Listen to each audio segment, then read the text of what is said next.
911, what's your emergency?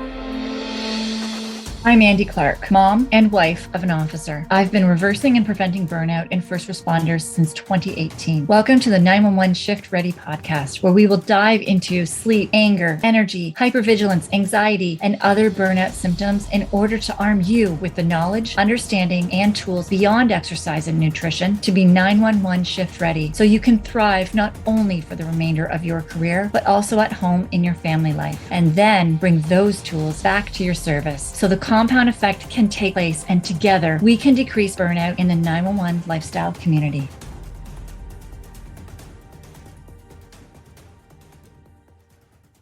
In this episode number 5 of the 911 Shift Ready podcast, I'm about to go through the 5 mistakes that first responders make staying strong for 911 shifts. Now, some of these answers may surprise you because some of the things that I'm going to talk about are things that you are doing every day or things that you've been told you should be doing to stay strong on shift. And what I will say will be a little bit counterintuitive, but I've learned a lot of these things through mistakes that I have made myself. And to help you understand that a little bit further, my background is, as of now, 28 years as a personal trainer, nutrition coach. I've worked with high-level athletes. I've worked with CEOs, executives, really high-level executives that push themselves all the time. I've worked now with first responders since 2018 in actually more of the burnout fashion, in really preparing them to become tactical athletes that can be resilient in their job, that aren't worrying about burnout. But throughout my career, I had 2 huge burnout crashes, and I struggled to work out throughout that. And I had to try to figure out why my body wasn't doing what I was asking of it, why I couldn't push through workouts, why workouts weren't helping me get more energy and feel better. And a lot of my learnings came out of being in the health and wellness field for the past 28 years and experiencing a lot of the opposite, I guess, results that I was supposed to get from exercising and eating healthy. So we're definitely going to dive in this today, but before we do get into that as well, I wanted to talk to you a little bit about mistakes. And this is a big one for me because we all grew up quite often in our traditional schooling system that is built on doing the right things, getting the right answers, not making mistakes in tests. And then when we are working in government facilities that are institutionalized as well, they're run very much similar, where there's not a lot of room for error, especially for you all, where you also have the public eye watching you every single day. And they don't often give you the same freedoms, or how do you say it? They don't give you the same leeway that they would actually give themselves in the same situation, when you're quite often able to handle yourselves and handle these situations way better than they would have been able to. In those situations, they still judge you so much. So you're kind of conditioned that making mistakes is a bad thing and following protocols is always the way to be going.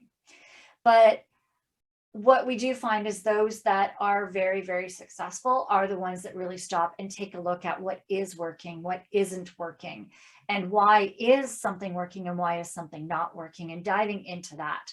So as we're going through these mistakes today, I would really like you to think about them as far as yourself. Think of if these have been things that you've been continually trying, but pushing through, and it's not been helping you to stay strong on 911 shifts when it's what you've been told is what you should be doing.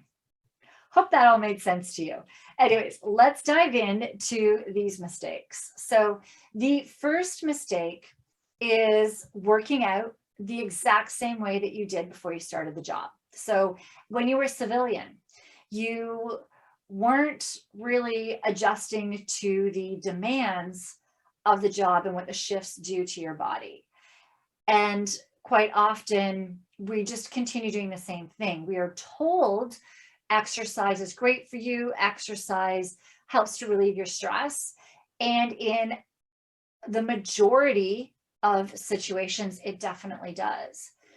But there are times in our life where exercise can actually do more harm for you than good, or doing the wrong type of exercise at the wrong time. So it's one that may be good for you, but not that the timing is correct.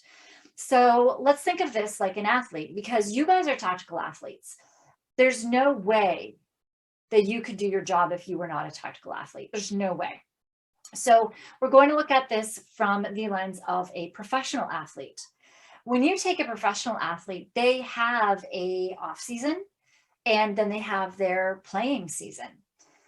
And they train differently, well, they're supposed to train differently in their off season as they do during their season. Also, there's different training based on when their games are. So football, you have once a week for football. Basketball is multiple times a week. Baseball, multiple times a week. Car racing, Formula One, NASCAR is usually once a week. So depending on the race schedule, the game schedule, what you are doing and what's being asked of them determines what they do on game day and the days leading up to game day or race day, and what they do post recovery.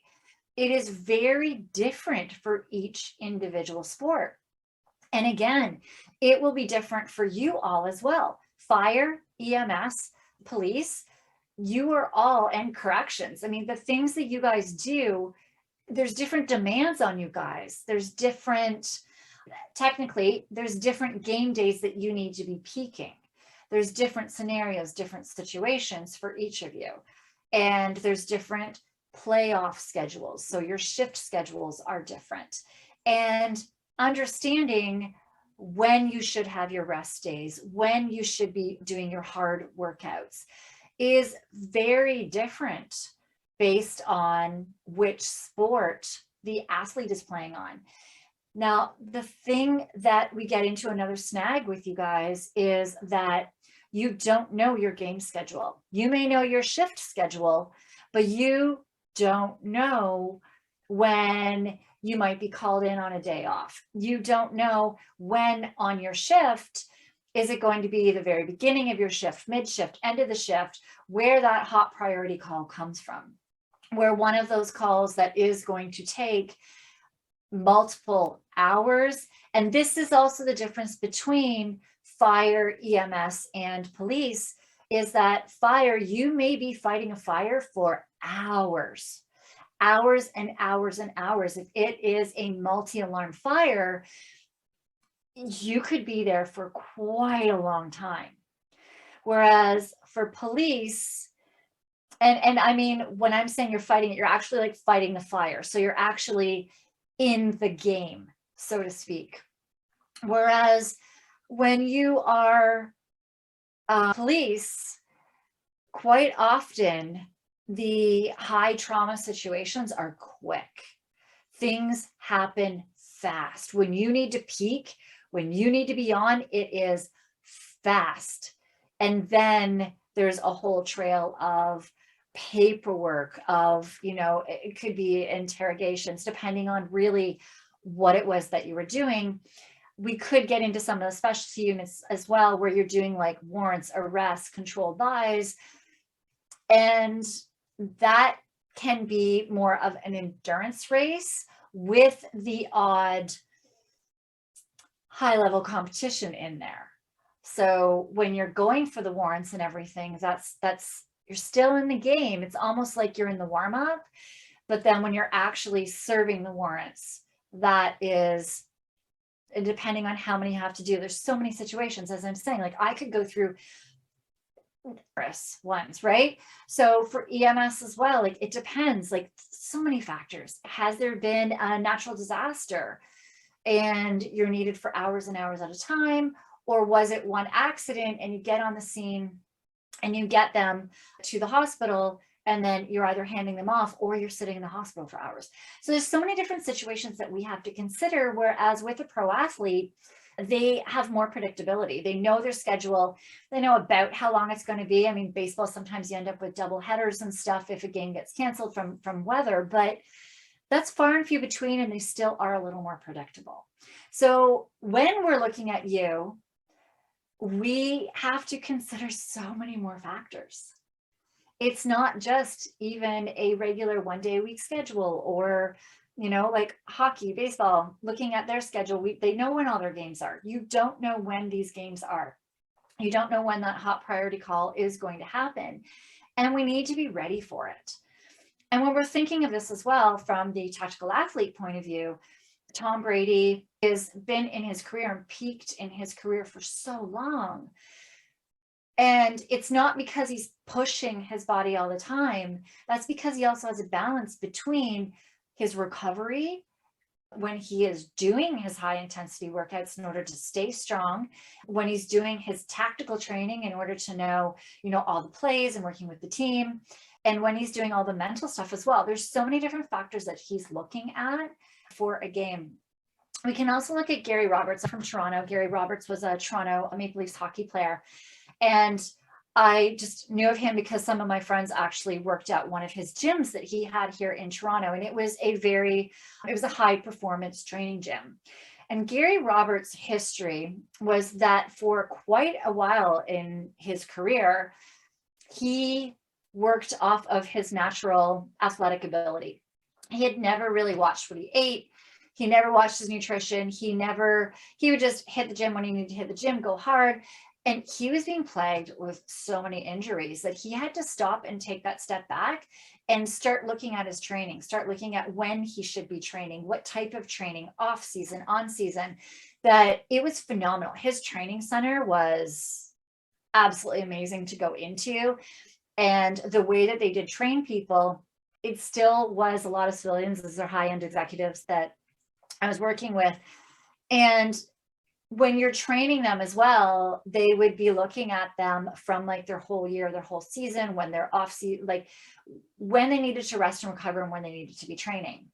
So when we come and we look at you guys, everything that I mentioned already really needs to be taken into factor. Is we don't know how much sleep you're going to have going into each and every day. There's your equipment too. Police is 25 to 40 pounds of equipment, depending on where you're at and what unit you're in. Fire can be 100 pounds of equipment. EMS really depends on the situation, depends on who your client is and how you need to be lifting them and what situations they're in.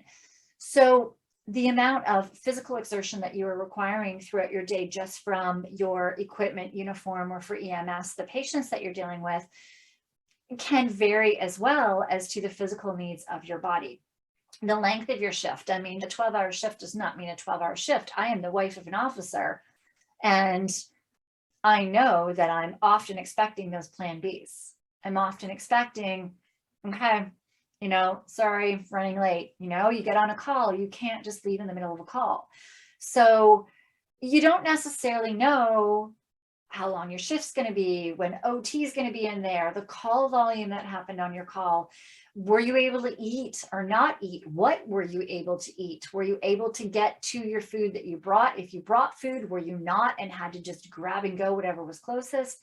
Are you working nights or days? How was your sleep the last time that you slept? Was it 8 hours? Was it 4? Was it 4 because that's all that you had? Or was it 4 because that's all that you could sleep?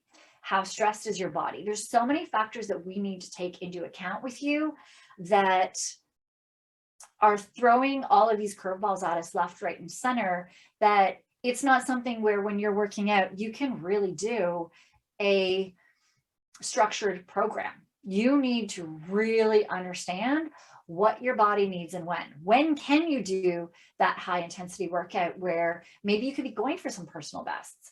When do you need to be doing more of a recovery workout?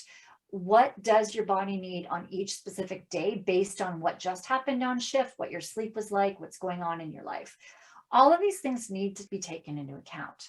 So the biggest mistake number one is really working out more like a civilian.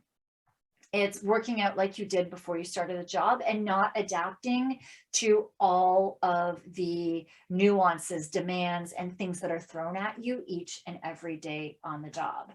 And what I've learned is if you don't come into your training with the mindset of that tactical athlete where rest, recovery, and what happens in your workout determines if you will have what it takes for the day to day, and then still be able to peak when the moment requires of you, then you will be overtraining your body and you'll be causing repetitive injuries and you're going to be sinking into burnout, which leads us into mistake number two.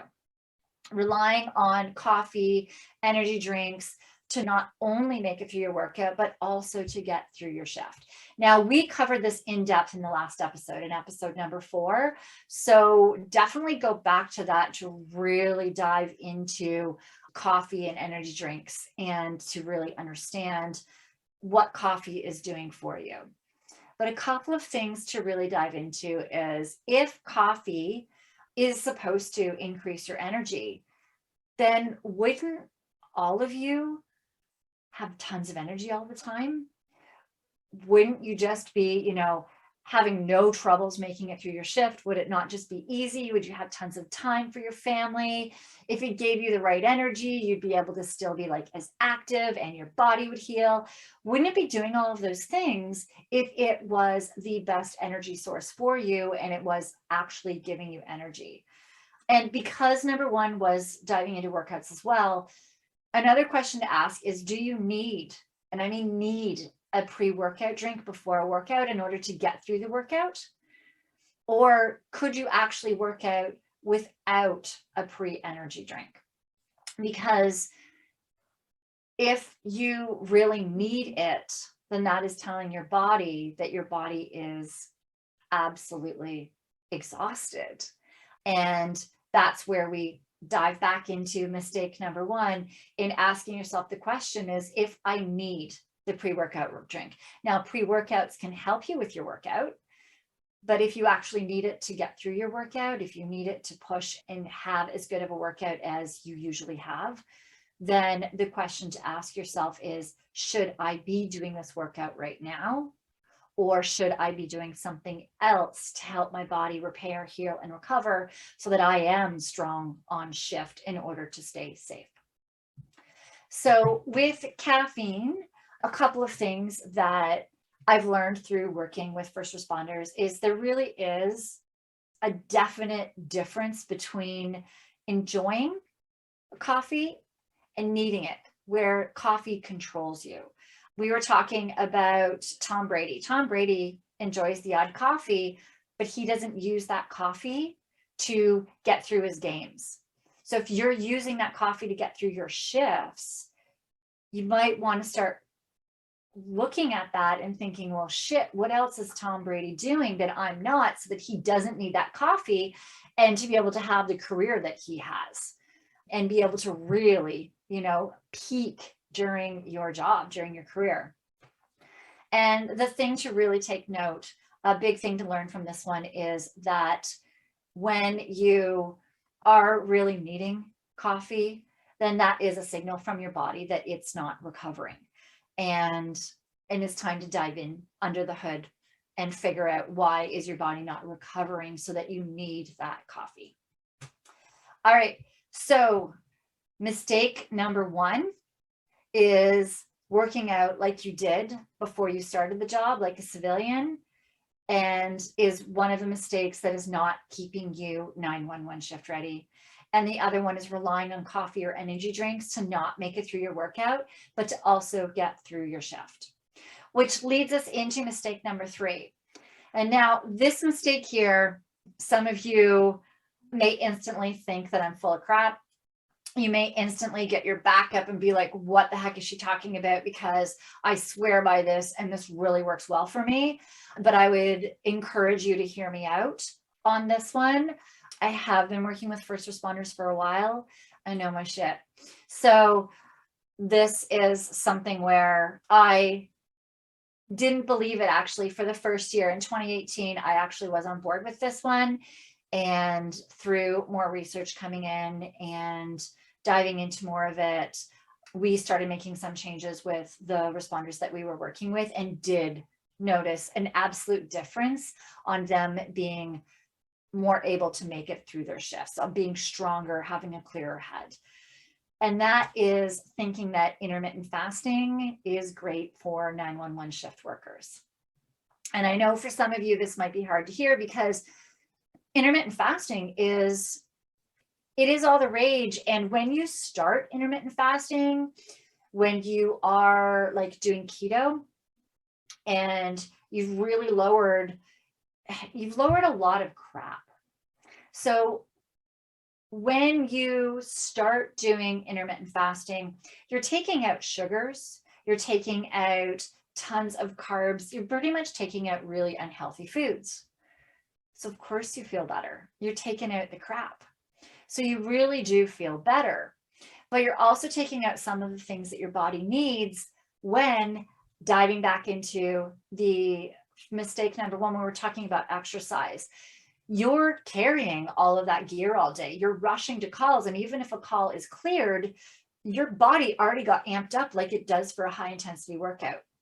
That the amount of calories that you require because of the stressors and the stress that's placed on your body in your shift is a lot. And studies are showing, so here's the thing, is we have most studies that have been done on intermittent fasting first have been done on males. They've been done on males, not on females. They're starting to get some on females. So it's been done on males, and it's been done on males with a civilian lifestyle. So there isn't, I'm diving in, working on getting into more for first responders, but I haven't really seen a lot for first responders. But what I have seen is still even for civilians that are in burnout. So civilians that are, struggling with their sleep, they're not getting good quality sleeps. They're exhausted all of the time. They have a short fuse. There are possible gut issues, bloating, gas, diarrhea, constipation, all of these things, brain fog, memory issues, weight around the middle that they can't lose. So they've been doing studies on intermittent fasting with civilians for males and in burnout. Burnout, they are finding, is intermittent fasting keto is not good. It actually perpetuates and puts people further into burnout. Studies done on males is showing that it can be good. Now, we don't have enough long-term studies to find out. The studies that have been done on females have shown that when you are in intermittent fasting, in keto, and you're in that ketosis, when you're going without calories for quite a long time, that it starts to change some of the hormones as well. And that starts really messing a lot up in our metabolism. There is a doctor that I follow, Dr. Stacy Sims. She does all studies on female athletes. And she has this slogan that women are not small men. It depends on what stage we are of our cycle. If we're perimenopause, menopause, depends on all the different ways of eating that are better for us, along with what works with size and all of the different hormones. And any females on keto intermittent fasting need some sort of modifications. So anybody needs some modifications on that for females, and because we can't go as strict as males. I do know of many couples that have gone on keto together, and the guy loses weight and the woman does not lose as much. Or once they've stopped keto, because keto is really hard to stick with, intermittent fasting is very tough to stick with without being on your schedules. And they have found that then the woman ends up gaining a lot more weight back after, and the guy doesn't gain back as much. And a lot of that is starting to do with some of the hormones that were disrupted for metabolism, the way your body's breaking down things, the way your body's storing fat, all kinds of things start getting mixed up. So taking note that any certain way of eating will always be different for males versus females. We also need to take note of your shifts. So on any shift schedule, if you are intermittent fasting and then say a call happens, and what if a hot priority call happens, and like for fire, you guys now are fighting a fire for 5 hours and you were supposed to have eaten 1 hour in between that. That means you're going way past your fasting and your body starts actually breaking down and becoming catabolic at that point in time. So there's a lot of things to look into that. Also, another thing is if we're looking at those studies as well on keto for males have mainly been done on people that have a regular schedule. So people that are sleeping at night and awake in the day. And when you're awake at night, there are two hormones, leptin and ghrelin, that deal with your hunger and satiety. So some of you may have discovered that on night shift, you're hungry and you never feel full. That is leptin and ghrelin that are supposed to be doing their thing, working, realigning themselves while you're sleeping at night. They don't do as well when you're sleeping in the day to realign themselves. So leptin and ghrelin do get messed up with shift work. And there's studies going in as well that leptin, ghrelin, you got your glucose regulations and all of these things that do deal with food on shift work already get out of balance. So it's better to work on balancing those out and understanding how to work with those on any shift schedule than to go strictly with intermittent fasting or keto that isn't taking all of that into account. All right, that was a lot. Sorry, I have a habit of diving into all of the science of things. That's where I geek out. That's where I've put all of this together in order to be able to teach you guys. So let me know at all if you guys want me to tone down the science a little bit. So the learnings with all of this as well is since working with you guys since 2018, intermittent fasting just isn't sustainable. We've had the odd responder that has kept it up for quite a few years, but eventually something happens on shift, special assignments, something starts going on, or their body just starts conking out and we have to get them off of it. So just from my experience with it so far, and without enough research coming out that's been specific for males and for females on shift work schedules that are actually first responders comes out, I cannot advocate for intermittent fasting. And that leads us to mistake number 4. So mistake number 1 is exercising still like a civilian and not adapting at all to everything, all the demands of your 911 shift.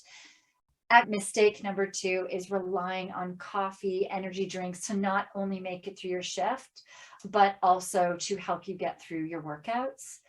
And mistake number 3 that we just went through is thinking that intermittent fasting is really great for 911 shift workers.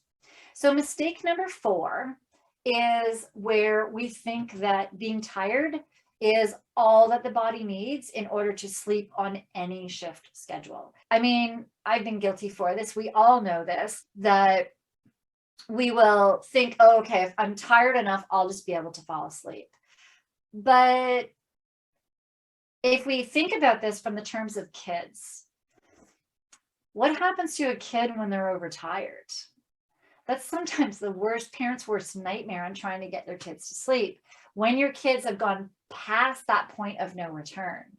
So we tend to think, okay, I'm just going to push, I'm just going to make myself as tired as I can. Or I hear from many guys too on their days off or working into nights that the day before they go into nights, they stay up as late as they can, trying to, or like all night, trying to adjust, or they'll get off of nights and stay up during the day so that they can sleep at night, not ever fully understanding how your circadian rhythms work.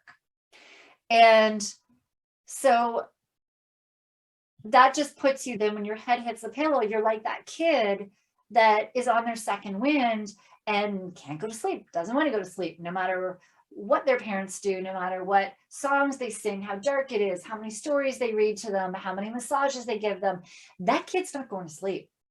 And that's the same thing that happens to you guys. So with circadian rhythms, normally our body starts preparing for sleep as the sun starts going down, and it prepares to wake up when the sun wakes up.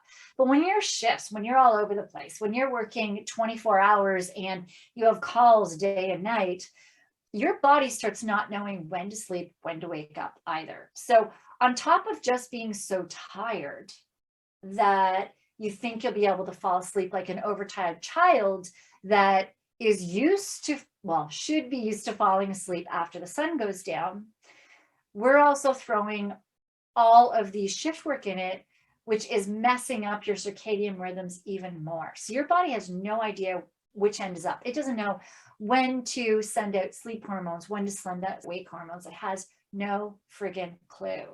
So that's where it's really important that we start getting your body to understand there's some supplements. You may have heard of magnesium. Magnesium, not a citrate that loosens your bowels. A magnesium biglycinate or threonate is great for signaling your brain. The frontal lobe of your brain is where your energy, stress hormone, your cortisol likes to sit. And if there's a lot floating on in there and you're trying to fall asleep, you'll get 50 million thoughts going on in your head. It could be stressful things, but it could seriously be thinking about putting gas in your car. So very simple things going on. And so magnesium biglycinate or magnesium threonate are really great for when they go into your body, they signal to that cortisol that, hey, it's time to slow down. It's time to slow down that cortisol and let's release that, which then sends a signal for your sleep hormones to start kicking in. Now, for any of you that may try this right now, it may work for you and it may not, depending on what else is going on. It depends on how different your circadian rhythms and your other hormones are out of whack and out of sync with each other. There's other layers to this as well. So absolutely go ahead and try this. Make sure it's a good quality brand. So not your GNC or your Popeyes or your supplement shop ones or your vitamin shop. Just make sure it's from a really good quality health food store and not Costco or Walmart either. So make sure you get a magnesium biglycinate, magnesium threonate, and have that before you go to sleep. So it doesn't matter the shift. So these are things that we start teaching you in our 911 Elite Performance Program. We have a whole list of them because there's different ones to help you. That's one of them that helps to start send that signal to your brain. We have other ones that help when you're waking up to tell your body, hey, your energy hormone needs to be kicked in now. So you're not needing the coffee. So there's different supplements. There's also different tools and techniques that we start teaching you so that you eventually can sleep when you need to sleep and you actually get into a regenerative sleep where your body heals, repairs, your memory heals. So you don't have those short-term memory losses where your spouse is asking you to do something, you walk out of the room and you're like, crap, what the heck did they ask me? All of these things start repairing and realigning, the injuries, all of that stuff to keep you strong on shift and at home.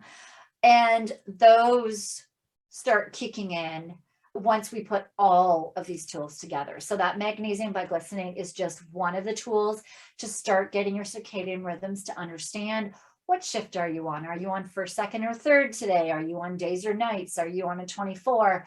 Just to really get your body to understand when it needs to sleep. And then we give you tools to help when to wake. And when your toolbox starts increasing of these cues, tools to support your circadian rhythms, then you're able to get into those good sleeps when you need to sleep instead of being so friggin' exhausted and just hoping that you will fall asleep when your head hits the pillow. So an analogy I like to use as well for the difference of shift work is it's like jet lag.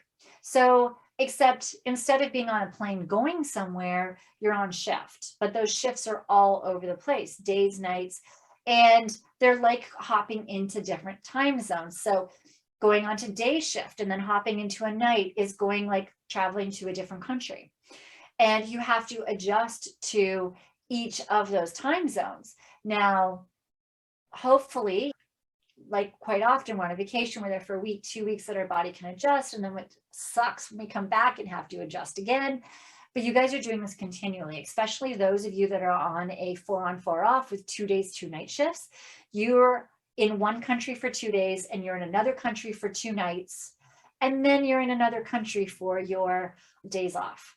And your body gets so confused. So making sure that you do have those tools that will help you know when to sleep, when to wake up, and to support your body through all of that jet lag of shifts. All right. And that leads us into mistake number 5.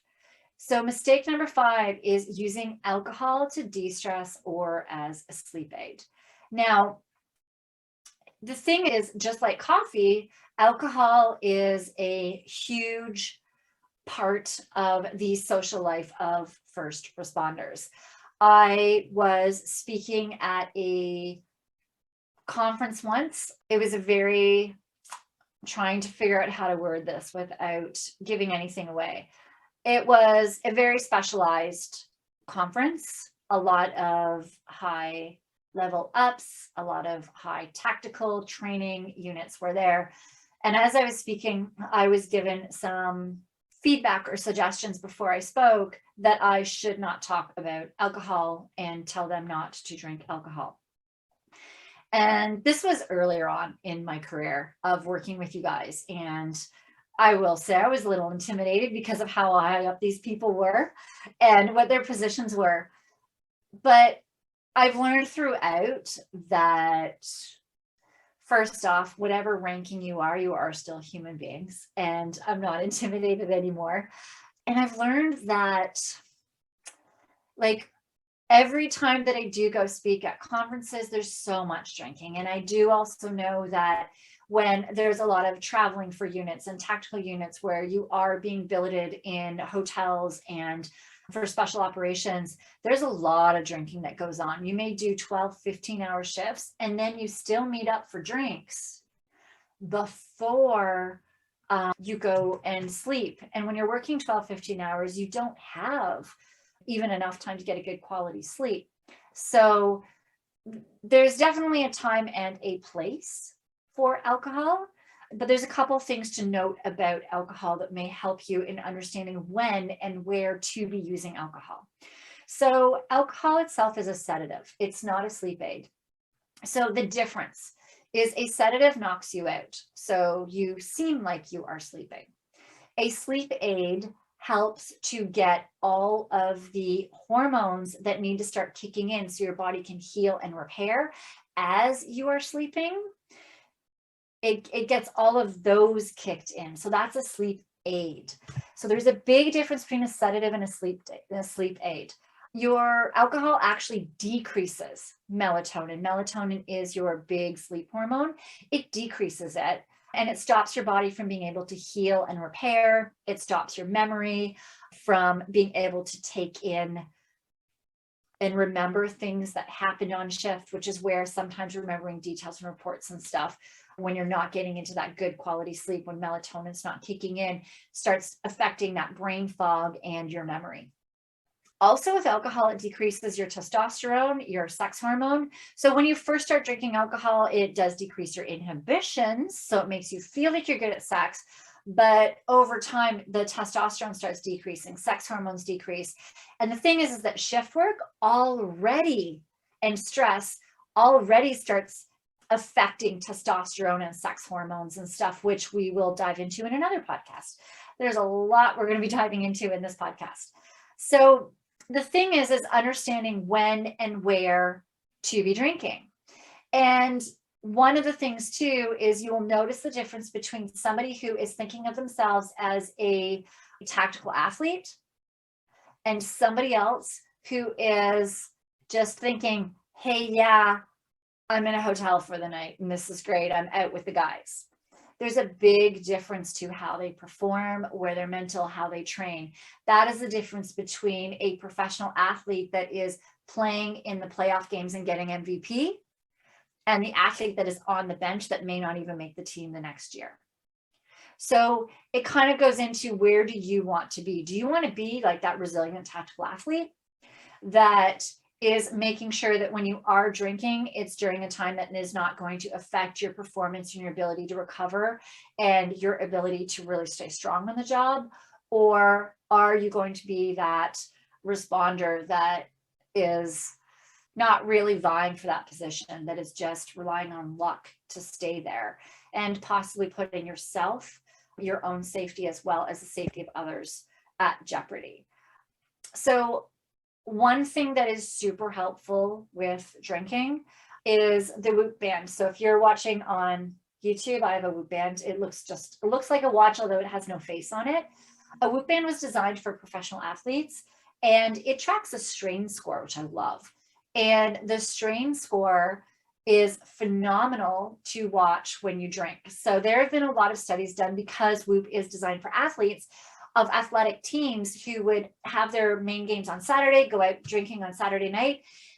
You have red, yellow, and green. Green is where you're optimal, your body's recovered.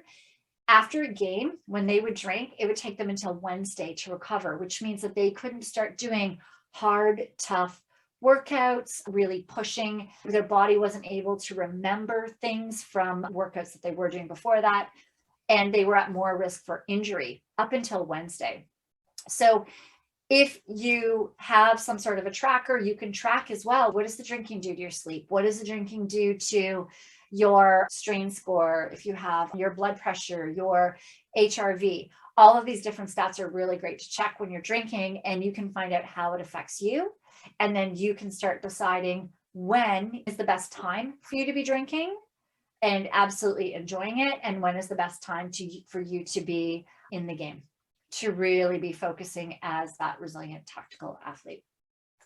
So learning from this mistake here is that in order to really be that resilient tactical athlete, knowing when to drink in order to peak during your shifts is paramount to getting that restorative sleep and not burning out. And by not burning out, I'm talking about, well, keeping your testosterone levels more even, being able to stay calm, especially at home with your kids, having energy when you wake up, not being annoyed by everything at work, being able to think about things, not having brain fog, being able to work out, not getting as many injuries. All of those things are combined in that. So as you can see from this is not a one-stop fix in order to be ready for 911 shifts. It's not just about, hey, let's go hit the gym hard and let's eat healthy. There's really a lot of layers to this, and it's always amazing watching first responders when they do go into our 911 performance program, discover that there's so many tools beyond exercise and nutrition that are able to get them back to being those resilient tactical athletes and get them out of being that rundown responder. So to recap the mistakes that we just talked about, number one is working out like you did before you started the job, like a civilian, and not adjusting to the demands of the job, and understanding what the shifts do to your body can result in you not being 911 shift ready. Relying on coffee or energy drinks to not only make it through your workout, but also to get you through shift. Number three is thinking that intermittent fasting is great for shift workers, especially for females. The males, I still can't advocate for it for males in order to really be that top athlete. You can be doing intermittent fasting and still be on a professional team, but you probably won't make it as one of the A players. It's going to hold you back a little bit. Number four is thinking that being tired is all your body needs to sleep on any shift schedule. We definitely have to account for all of your circadian rhythms and everything that's going on in your body. And number five is using alcohol to de-stress or as a sleep aid. It is actually a sedative, not a sleep aid, and it will push you further into burnout. So not a one-stop fix. And where we start really does depend on what symptoms you're experiencing. So tired and wired, can't sleep, snoring, are you waking absolutely exhausted, repeated injuries taking you out of workouts, or no motivation or drive to work out anymore at all? Do you have that short fuse, easily frustrated? Short fuse, especially at home with the kids or spouse, that's often where it starts. It can then get to where you can't control your short fuse at work as well. Anxiety or hypervigilance, where you just can't turn it off. You're always on, even at home when you're trying to relax, you cannot turn it off, and more. So really, it depends on where we start, depends on what symptoms you are experiencing. We have broken it down into simple steps that work into your crazy shifts in our 911 Elite Performance Program. And we've made it simple, not overwhelming. Most of these tools you can just do on shift. I mean, my husband, when he was working for the trucker rally 37 days straight, average 18 hours a day, he was able to pull out so many tools because they're really simple and easy. Some of them you don't need anything. You just actually have your body in order to be able to do a lot of them. So it's really important for you to understand that we have made it, there is a way to do this while you're working ridiculous hours in order to get yourself out and get that energy back. So hopefully you guys understand what it does take now in order to be 911 shift ready. If you like this episode, please give us a rating. 5 stars would be nice.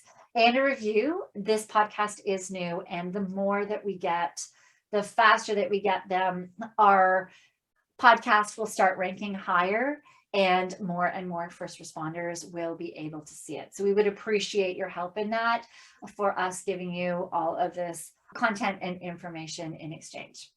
And I will see you in the next episode.